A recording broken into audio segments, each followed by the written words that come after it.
The Silmarillion, Tolkien's lifelong masterpiece. Hello, and welcome back to another video from Secrets of the Rings, where we celebrate and delve deep into all things Tolkien. Join us today as we continue to explore the Silmarillion, Tolkien's Bible of Middle-earth. If you enjoy our videos, please like and subscribe for more content, and let us know what you would like to see more of. When people think of J.R.R. Tolkien, they often imagine the hobbits of the Shire, the epic battles of the Lord of the Rings, or the dragon Smaug from The Hobbit. But behind these beloved tales lies a much larger and more ambitious creation, Tolkien's Silmarillion. This lesser-known work was not just another story for Tolkien, it was his life's true masterpiece, a project he poured his heart and soul into over 5 decades. In this video, we'll explore the fascinating history of the Silmarillion, its importance to Tolkien's creative vision, and why it remains a cornerstone of Middle-earth mythology. The birth of a mythology. The story of the Silmarillion begins long before The Hobbit was ever an idea. Tolkien's academic career as a philologist, a scholar of languages, heavily influenced his creative pursuits. He didn't just create stories. He created languages, and those languages needed cultures, histories, and worlds to exist in. This is how the Silmarillion was born. Tolkien began crafting the earliest pieces of what would become the Silmarillion in 1917, while recovering from trench fever during World War I. The horrors of the war deeply impacted him, and these experiences seeped into his writing. He envisioned a grand mythology for England, inspired by his love of Norse sagas, Finnish folklore, and Christian theology. At the heart of this mythology were the Silmarils, 3 radiant jewels crafted by the elf Fëanor. These jewels became the focal point of immense tragedy and heroism, sparking conflicts that defined the First Age of Middle-earth. But the Silmarillion is more than just the story of the Silmarils. It is the story of creation itself, of gods and mortals, of love and betrayal, and of the eternal struggle between good and evil. A story written over a lifetime.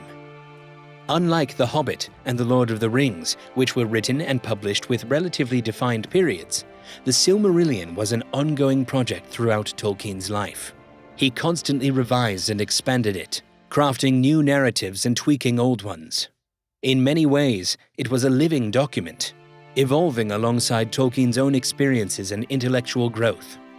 Tolkien saw the Silmarillion as the foundation of Middle-earth. It wasn't just a backstory for his novels, it was the core of his creative vision.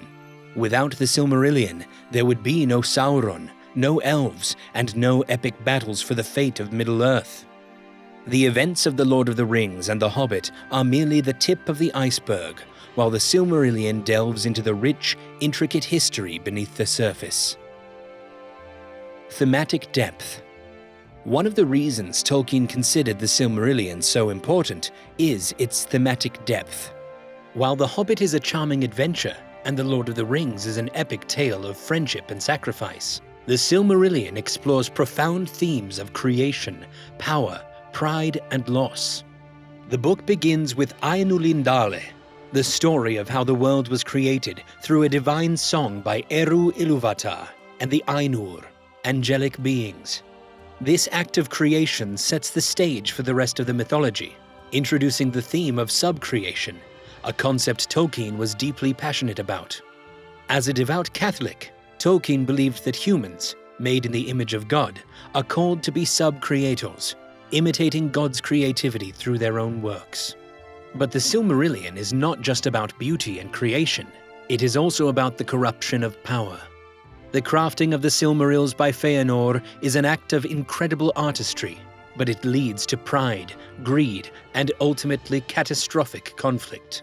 This mirrors the later creation of the One Ring by Sauron, showing how even great power can be a force for destruction if misused. Challenges in publication. Despite Tolkien's passion for the Silmarillion, the book faced numerous challenges in reaching an audience. After the success of The Hobbit, Tolkien's publishers were eager for a sequel. However, when Tolkien presented early drafts of the Silmarillion, they found it too dense and complex, filled with unfamiliar names and elaborate genealogies. It was rejected, and Tolkien set it aside to work on The Lord of the Rings instead. Even after the immense success of The Lord of the Rings, Tolkien struggled to finalize the Silmarillion. He was a perfectionist, constantly revising his work and never feeling it was complete. When he passed away in 1973, the Silmarillion remained unpublished. A posthumous achievement. The task of bringing the Silmarillion to the world fell to Tolkien's son, Christopher Tolkien. Using his father's extensive notes, drafts, and letters, Christopher painstakingly compiled the book into a cohesive narrative. It was finally published in 1977, 4 years after Tolkien's death. The reception was mixed. Many readers, expecting another adventure like The Hobbit or The Lord of the Rings, found the Silmarillion challenging and dense. Its mythological style and lack of a central protagonist made it a difficult read for casual fans. However, for dedicated Tolkien enthusiasts, the Silmarillion was a treasure trove, offering unparalleled insight into the depth and complexity of Middle-earth. Legacy and importance. Today, the Silmarillion is recognized as a monumental achievement in world-building. It provides the foundation for everything that happens in Tolkien's more famous works, from the rise of Sauron to the exile of the Elves. Its stories of heroism and tragedy resonate with timeless themes, making it a work that continues to captivate readers decades after its publication. For Tolkien, the Silmarillion was more than just a book.